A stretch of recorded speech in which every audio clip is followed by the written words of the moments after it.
Hello everyone, अस्सलाम वालेकुम। I hope आप सब अपनी ज़िंदगी अच्छे से गुजार रहे होंगे और खैरियत से होंगे। I welcome you all again in my videos and today we will continue on to discussing a good topic about Islamic finance, that is मुराबहा। हमने इसका जिक्र पिछली भी एक दो वीडियोस में किया था कि मुराबहा क्या होता है, जब मैंने आपको ये बताया था कि ट्रस्ट सेल की एग्ज़ाम में एक एग्ज़ाम होती है मुराबहा। और मुराबहा एक्चुअली होता क्या है, जब आप एक चीज़ अगर 100 रुपये की ले रहे हो और उसको प्रॉफिट रख के 120 रुपये पे, 130 रुपये, 110 रुपये पे सेल कर रहे हो, लेकिन आप कस्टमर को बताते हो कि भाई मैंने ये चीज़ इतने की ली है और अब मैं इतने प्रॉफिट पे आपको दे रहा हूँ। ठीक है। अब इसमें ये जो पार्ट है ना, ये बताने वाला, कॉस्ट और प्राइस दोनों बताने वाला, दिस इज़ इम्पॉर्टेंट। इसके बगैर मुराबा नहीं हो सकता। सबसे पहली चीज़ तो ये हुई। अच्छा, तो मुराबा इज़ समथिंग जो नॉर्मली हमारे मार्केट्स में हो रहा होता है। आप कोई चीज़ परचेज़ करने जा रहे होते हो और जो सेलर है वो आपको कोई चीज़ सेल कर रहा होता है और अक्सर वो कहते हैं कि यार मैंने इतने का लिया है, या मैंने मेरी खुद की दुकानदारी में पड़ा इतने का है। लेकिन वो थोड़ा डिफरेंट इस तरह है कि वो सही बोल रहे हैं या नहीं, वो एक अलग चीज़ है। खैर, हम मुराबा को बैंकिंग पर्सपेक्टिव में देखते हैं कि मुराबा बैंकिंग पर्सपेक्टिव में किस तरह होता है। देखिए, अक्सर अगर आप कमर्शियल बैंक से लोन लेने जाते हो, मिसाल यहाँ पे एक छोटी सी ले लेते हैं। आपको जो है वो कपास चाहिए, आपने कपड़े बनाने की फैक्ट्री लगाई हुई है और आपको कपास चाहिए ताकि आप उससे धागा बनाएं और देन कपड़े बनाएं। तो अब आपको कपास चाहिए, कपास जो है वो आपको कहीं से मिल रही है 10 लाख रुपए भी। अब आप कमर्शियल बैंक के पास जाते हो, उसको बोलते हो कि यार मुझे 10 लाख रुपए का लोन चाहिए क्योंकि मुझे उससे कपास खरीदनी है और फिर जो है वो मुझे उससे धागा बना के कपड़ा बना के सेल करना है।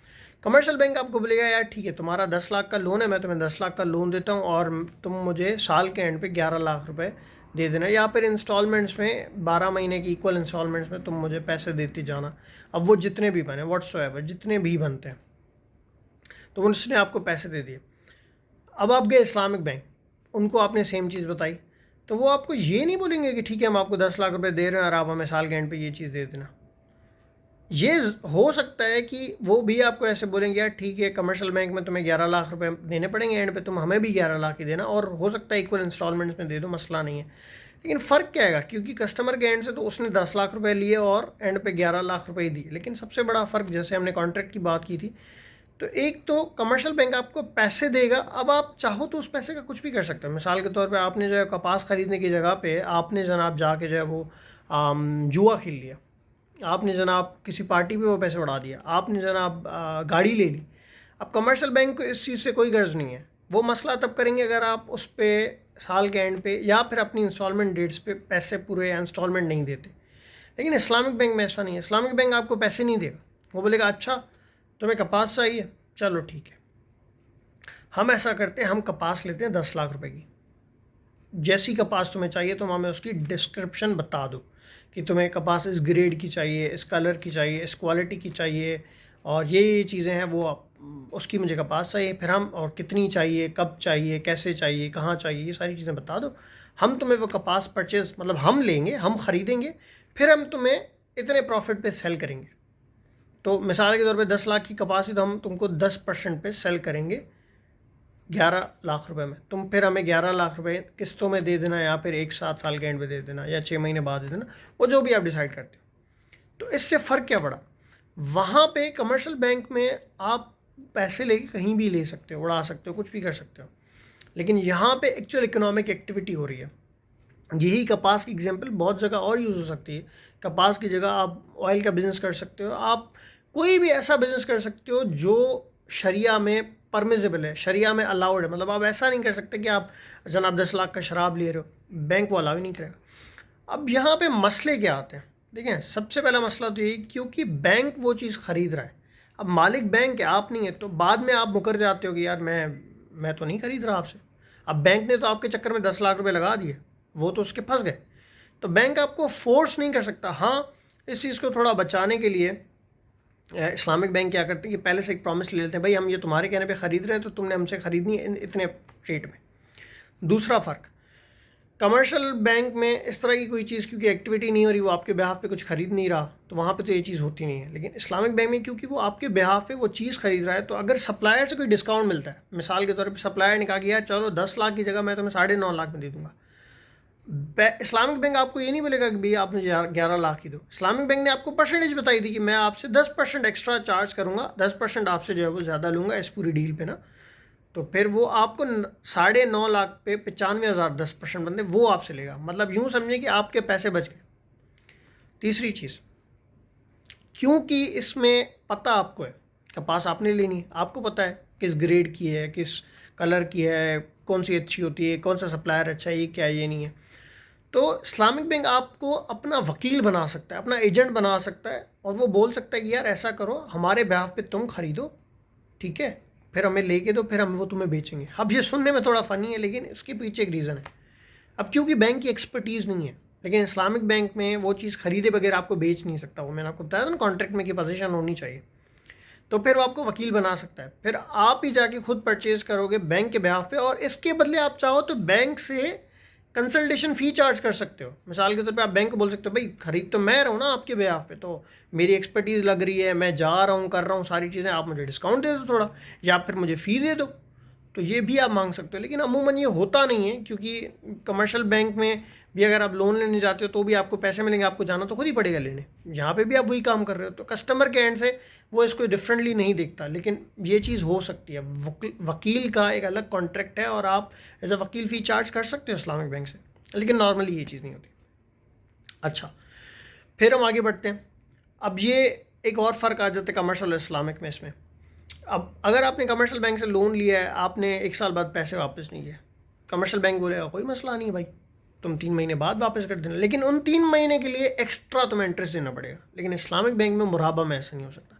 मुराबा क्योंकि फ़िक्स सेल होती है। ये वही मिसाल है कि आपने पड़ोस में एक दुकान थी, आपने जहाँ वहाँ से जाके जो है ना वो राशन लिया घर का उधार पे, और उसने आपको बोला ठीक है यार, ये अभी तो 10 रुपए का है, तुम 1 महीने बाद पैसे दे रहे हो तो 11 रुपये दे देना। अब कभी कभी आपने 1 महीने बाद पैसे नहीं दिया, आपने 2 महीने बाद दे दिए, तो आपसे 11 रुपये ही लेगा, वो 12 रुपये थोड़ी लेगा।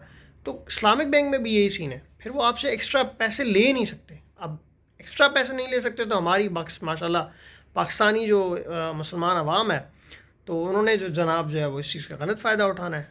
पैसे पकड़ो और उसके बाद 1 साल बाद वापस ही नहीं करने, 6 महीने बाद वापस ही नहीं करने, 3 महीने बाद वापस ही नहीं करने। तो इसको रोकने के लिए इस्लामिक बैंक ने या शरिया बोर्ड ने क्या किया कि यार अगर आप लेट करोगे ना, जितने दिन आप लेट करोगे उतने दिन का एक बंदे का या 2 बंदे का जो खाना है ना, उसके पैसे आप दोगे। अब वो जो पैसे इस्लामिक बैंक के पास जमा होते हैं एज अ लेट पेनल्टी, वो इस्लामिक बैंक के नहीं होते, वो इस्लामिक बैंक स्टेट बैंक को देता है, ताकि स्टेट बैंक वो सारा जितना भी फ़ंड जमा किया हुआ है वो सारा फ़ंड गरीबों में या फिर कुछ इस तरह के प्रोग्राम्स में, फलाह के प्रोग्राम्स में डिस्ट्रीब्यूट करता है। स्टेट बैंक को क्यों देते हैं? क्योंकि ये हो सकता है कि बैंक वो जो पैसे जमा किए हैं वो अपने पसंदीदा लोगों में तकसीम कर दिया, इस तरह की चीज़ें कर सकती है, but at the end bank को कुछ एक्स्ट्रा नहीं मिलता। लेकिन कमर्शियल बैंक में सारा फ़ायदा, जो इंटरेस्ट है, जो एक्स्ट्रा इंटरेस्ट आप दे रहे हैं लेट पीरियड का, वो सारा कमर्शियल बैंक को ही मिलता है। तो ये एक बहुत बड़ा डिफरेंस है। फिर हम आ जाते हैं एक और बहुत बड़े डिफरेंस पे। अब क्योंकि वो माल जो है वो बैंक का है, तो जिम्मेदारी भी बैंक की है। जब तक वो माल आपको डिलीवर नहीं हो जाता तब तक पूरी जिम्मेदारी बैंक की है। बीच में अगर कोई मसला हो जाता है सप्लाई में, इस तरह की चीज़ों में, तो वो जिम्मेदारी बैंक की है। वो कमर्शियल बैंक में इस तरह नहीं होता। कमर्शियल बैंक में आपने पैसे लिए, अब आप चाहे जो भी करो, लेकिन इस्लामिक में मुराबा में इस तरह नहीं होता। तो एट दी एंड रिज़ल्ट शायद वही निकलेगा, वो आपने 10 लाख रुपए लिए और आपने 11 लाख वापस कर दिए। लेकिन इस्लामिक और कमर्शियल में ये जो पीछे के फ़र्क हैं वो बहुत बड़ा फ़र्क क्रिएट करते हैं। और इसकी एक मैं आपको लॉस की मिसाल देता चलूँ। एक जगह पे जो है वो बैंक ने जनाब इन्वेस्ट किया, उन्होंने कहा कि हम जो है वो, एक बड़ी मशहूर कंपनी थी दूध की, उन्होंने जनाब पैसे लिए, इस्लामिक बैंक से पैसे लिए और कमर्शियल बैंक से भी पैसे लिए। उन्होंने कहा जनाब हम यहाँ पे जो है ना वो दूध सेल करेंगे। अब इस्लामिक बैंक ने कहा कि यार देखो, तुम हमारे पैसे से ख़रीदा हुआ जो दूध है ना वो इनसे अलग करोगे कमर्शियल से, और वो दोनों अलग अलग थे। बैच नंबर्स और सीरियल नंबर्स के थ्रू आप अलग कर सकते हो आराम से, कोई ऐसी बड़ी बात नहीं, कोई मसला नहीं है। तो फिर वो अलग अलग थे।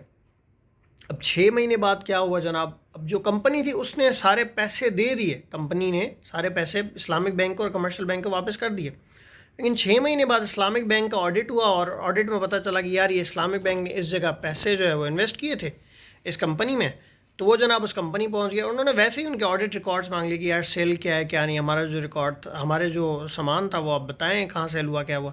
तो पता चला जनाब उस सामान में से कुछ ऐसा बैच था या कुछ ऐसे आइटम से जो एक्सपायर हो गए थे और वो वापस आ गए, वो मतलब नुकसान हुआ।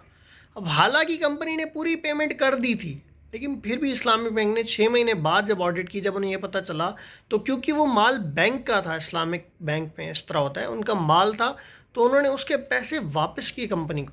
कंपनी तो सिर्फ उनके बिहाफ पे बेच रही थी ना, इन्वेस्टमेंट तो सारी इस्लामिक बैंक की थी। पैसे तो आपने इस्लामिक बैंक से ये लेके पैसे तो नहीं लिए थे डायरेक्ट, आपने तो उनसे माल खरीदा था ना कि भाई मैं आगे बेचूंगा और आपको पैसे दूंगा। तो इस तरह की जो ट्रीटमेंट्स होती हैं ना, ये कमर्शियल और इस्लामिक में बहुत बड़ा फ़र्क क्रिएट करती हैं। और यही वो जगह है जहाँ पे आपको जो है ना इस्लामिक और कमर्शियल बैंक्स का फ़र्क पता चलेगा। तो ये उस कंपनी के लिए भी बड़ी हैरान कुन बात थी। बहरहाल दिस हैपेंड। तो मेरा ख्याल है आज की वीडियो वैसे ही लंबी हो गई है, यहीं पे हम अपनी वीडियो एंड करते हैं। और आई होप कि आपको मुराबा का कॉन्सेप्ट समझ आया होगा। मुराबा सिंपल टर्म्स में यही है कि आपने एक चीज़ ख़रीदी 10 रुपये की, आपने वो 11 रुपये की बेच दी, अब वो उधार पे बेची है आपने। आपको इन जो है वो एक साथ पेमेंट भी हो सकती है, आप इंस्टॉलमेंट्स में भी हो सकती है, लेकिन देर हो जाए कुछ भी हो जाए आप पैसे ज़्यादा नहीं ले सकते। तो इसी के साथ मैं आप आज की वीडियो कंक्लूड करता हूँ, इजाज़त चाहूँगा आप लोगों से। मुझे अपनी दुआओं में याद रखिएगा और हो सके तो मेरे चैनल को सपोर्ट करें, सब्सक्राइब करें और ये वीडियोस लाइक और शेयर करें। इससे आप लोगों की भी नॉलेज बढ़ेगी और दूसरों तक भी ये नॉलेज जाएगी और मैं भी आपसे कुछ ना कुछ लर्न करूँगा। तो फिर मिलते हैं इंशाल्लाह एक और वीडियो में और फिर इसी तरह की कोई चीज़ डिस्कस करेंगे। तब तक के लिए अल्लाह हाफ़िज़। मुझे अपनी दुआ में याद रखिएगा। जज़ाकल्लाह।